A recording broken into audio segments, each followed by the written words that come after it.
I'm providing answers to the first 5 questions today for the pretest for Math 1, 2, 3. Question 1. You're going to a local restaurant and customers can choose from appetizers, main courses, and desserts.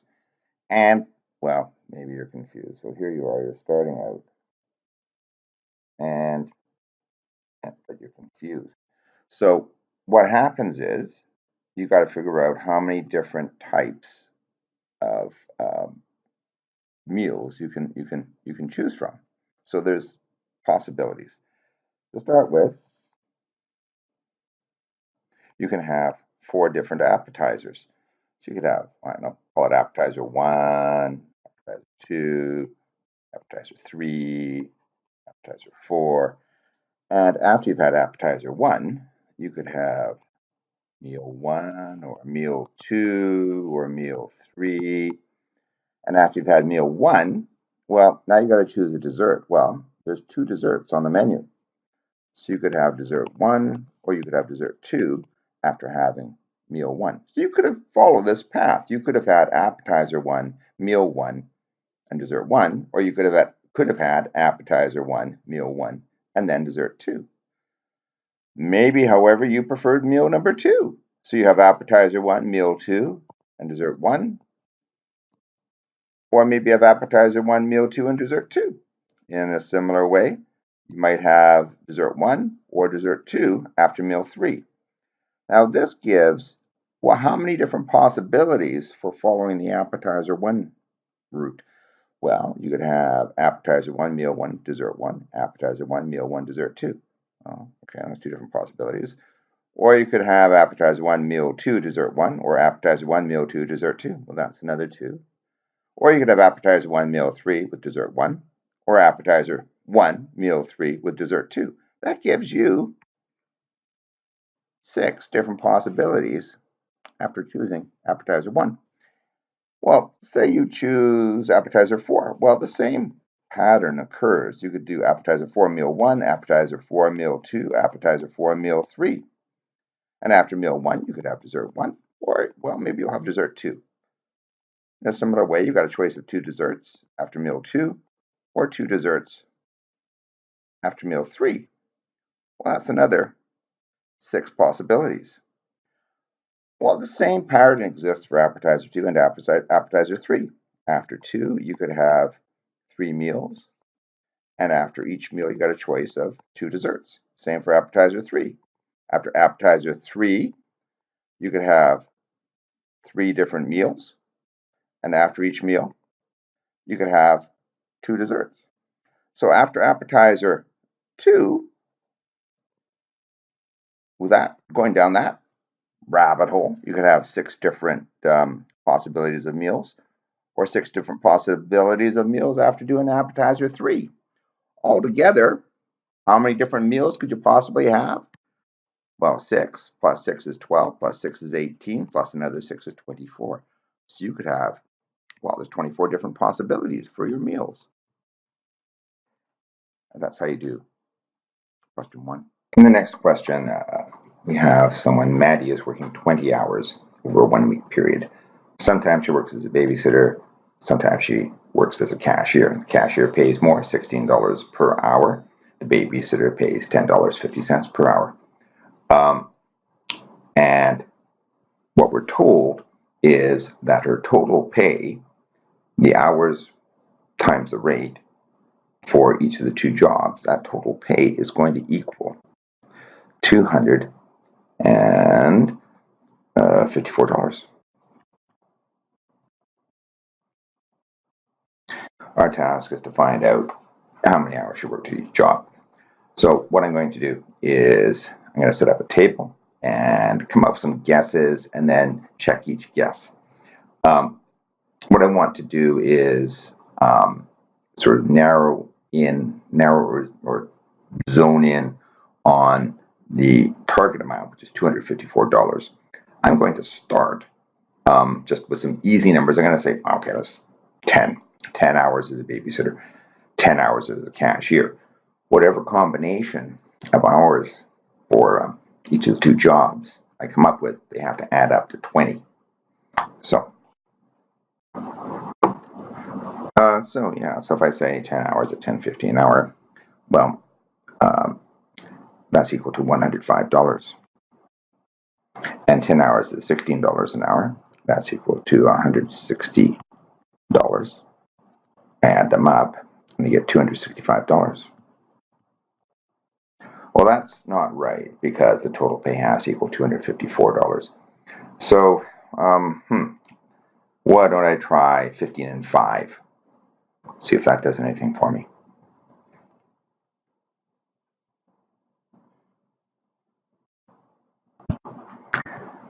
So when I use 15 hours of babysitting time and 5 hours of cashier time, 15 times 10.50 is $157.50. 5 times 16 is $80. You add them up, $237.50. Like, that's way more than $254. In fact,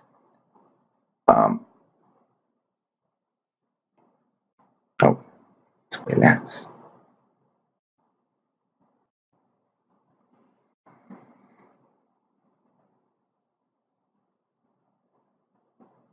So when I use 15 hours of babysitter time, 5 hours of cashier time, 15 times 10.50 is $157.50. 5 times 160. Sorry, 5 times 16 is $80. You add them up, $237.50. $237.50 is less than $254. So this is not a good guess. So what I'm going to do is I'm going to go back to my original guess, and I'm going to look at that. The original guess worked out with a total earned pay of $265. It's pretty close to $254. Having guessed 15 hours of babysitter time, I ended up with something too low. Notice that the babysitter gets paid less than the cashier. So that means that I've got to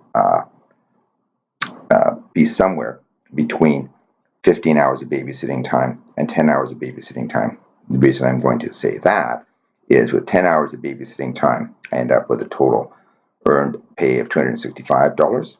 My target is $254. That's a little bit too much. So I'm going to have a bit more babysitting time in there, but I'm not going to have 15 hours of babysitting time. So if I have 15 hours of babysitting time in there, my pay is only $237.50, which is less than $254.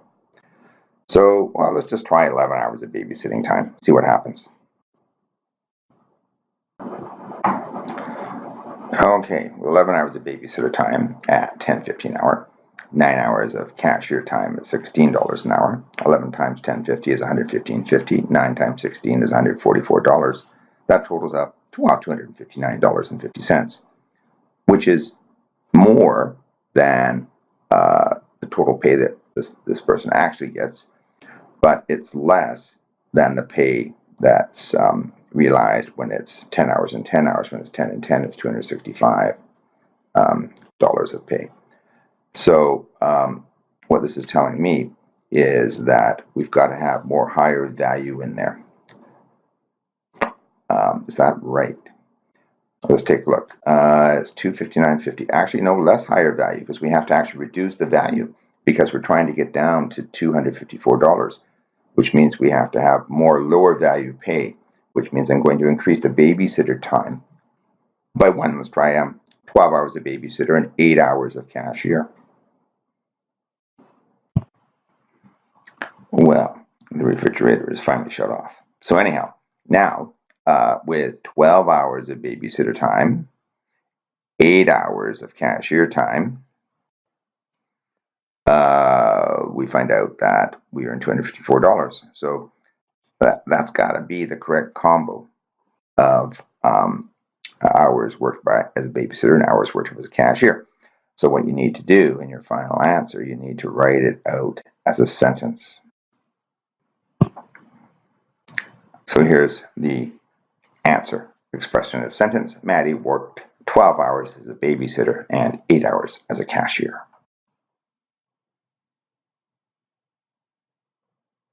Question 3. Find a formula for the nth number in the following sequence: 4, 10, 16, 22, 28, 34.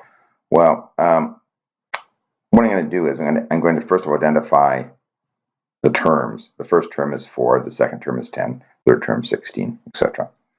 And the spacing between the terms is plus 6. That's the same for every term. So, got to figure out what an expression is, or a formula for calculating the nth number in this arithmetic progression. So what I'm going to do is I'm going to start out by creating a little table. So what if I say I've got the number of terms, and then I'm going to have a formula that I'm going to test. I'm going to say maybe the first formula I test will be 6 times n. So you got terms 1, 2, and 3, say. So if I use a formula of 6n, that would be 6, 12, and 18. And as you can see, that doesn't actually match what the actual terms are. Well, if I look at this by inspection, though, you see how for term number 2, for example, I've got 2 times 6n is 12. The actual number is 10, which is 2 less than 12. Well, how about I do this then? I go, okay, well, what if my expression is 6n minus 2? Well, does that work? Well, if n equals 1, 6 times 1 is 6, minus 2 is 4. Okay, that's looking good. What about when n equals 2? Okay, 6 times 2 is 12, minus 2 is 10. That's looking good. That's good. That's the actual second term. What about the third term? N equals 3. 6 times 3 is 18, minus 2 is 16. Okay, that would be it. That would be the expression that you would write for finding the nth term. Now, there's another way to do it. There's an equation, a formula that you can use. Let me just show you the formula. I've shown it to you before. I'll do it again. The nth term in your expression is going to be the first term. I'm going to call it T naught, plus the distance between the terms, or the spacing, times n minus 1. So, well, what do I know about these? Well, the first term in the expression is 4. The spacing is 6. Now I'm going to plug this into this formula. Tn equals, well, the first term is 4 plus 6 times n minus 1. I got to write this out now. Well, that means that the nth term is going to be 4 plus, I'm going to use the distributive principle, which I showed you in one of our ABST 098 classes. So I'm going to go 6 times n is 6n. 6 times minus 1 is minus 6. Well, now what can I do? I can add up numbers. They're the same kind of thing. So I'm going to have 6 n's. 4 plus negative 6 is minus 2. And there's the formula, if you like, for finding the nth term in this expression. Question 4. Suppose you want to share a long strip of fruit by the foot with your sisters, Annie and Betty. The strip is 60 centimeters long. And then you got some information on how much longer one person's strip is than the other. But you do know that the total length of this fruit strip is going to be 60 centimeters. So Annie's share plus your share plus Betty's share is equal to 60 centimeters. So I'm going to draw a picture to solve this question. And I'm just using a ruler. I'm going to use an arbitrary length of line to represent Annie's share. Because Annie in this problem only has one share. Betty's is twice as long as Annie's, and your share is 3 times as long as Annie's. So I'm just going to draw a line representing Annie's share. This is going to be Annie's.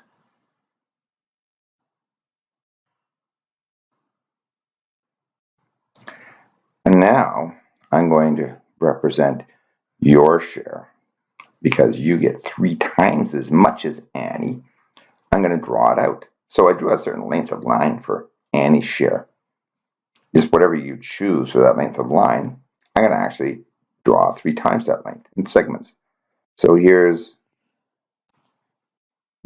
part of your share. Sorry, 2 parts of your share. 3 parts of your share. Your share, you have 3 times as much as Annie. And now finally Betty's share. Betty gets twice as much as Annie. So here we go. Here's one portion of Betty's share. Here's another portion of Betty's share. There's Betty's share. So Annie's share, how many shares are there in total then? If we put everything in terms of Annie's share, we've got 1, 2, 3, 4, 5, 6. So we have a total of 6 shares. And so the total length was 60 centimeters divided by 6. So each share is 10 centimeters. Well, that means Annie only had 1 share. So Annie gets 10 centimeters. You get twice as much. Or sorry, 3 times as much. You get 10 centimeters times 3, which is 30 centimeters. I'm going to do that. I didn't write very nicely. 30 centimeters. And Betty gets 2 times as much as Annie. 10 centimeters times 2 equals 20 centimeters. Okay, question number 5. In a class of 30 students, each one has 1 Pokemon card. If each child trades with every other child once, how many trades must have happened? Well, this is just like a handshake problem. In a handshake problem, you go, okay, well, how many other people did you shake hands with, kind of thing. So here, what we're going to have is the total number of trades is going to be total trades is going to be 29 times 28 over 2, 406. So that's it for now.